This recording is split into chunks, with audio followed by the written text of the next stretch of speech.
Hey, I get asked a lot of times about how to measure an investment. And a lot of times when people ask me that question, because I'm a real estate broker, they are thinking about, their real estate investment. How do I measure it? How do I know if it's working well? Or how do I know if I should buy it?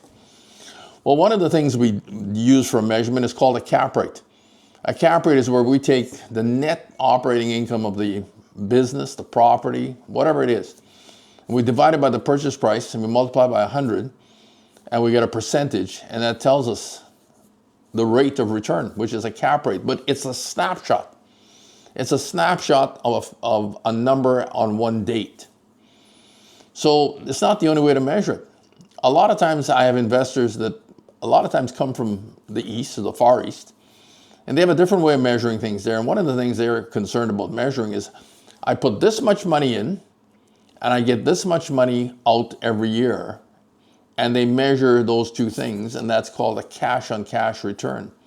They ignore the financing. They do not ignore the cost of the financing. So they take the net income after financing and after everything else, and they relate that to the money they put in, which would have been their down payment. And they get a percentage, and they call that a cash on cash return. And for some people, that's what they measure. Well, there's also a measurement, and the measurement is that is used when you're measuring long term. How do I measure something over 5 years? So if I take the cash flows from an investment over 5 years, so every year I've got a different cash flow, and I compare that to what I'm paying for the property, what I put into the property to buy it, I now have to use a more complicated calculation, and that calculation is called an internal rate of return.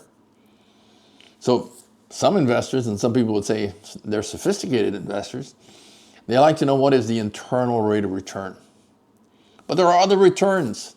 When you work with people, and you're working in a sales business like I work in, one of the questions people ask, and maybe they're a little subtle about how they ask it, is the question is, what's the return on my time?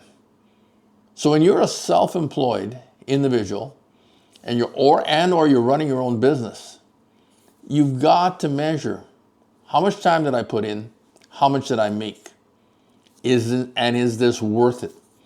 You might even be working at a job, and I know a lot of people that work at jobs, and I ask them all the time, I said, does your employer pay you what you think you're worth? And most of the time, people will say, no, I don't get paid what I'm worth. I think I'm worth more. So if you're concerned about the value of your time, and are you getting the return from the time you're putting in, that's an area that I like to help people understand and work with.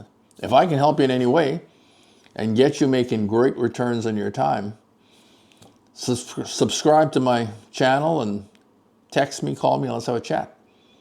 Have a great day.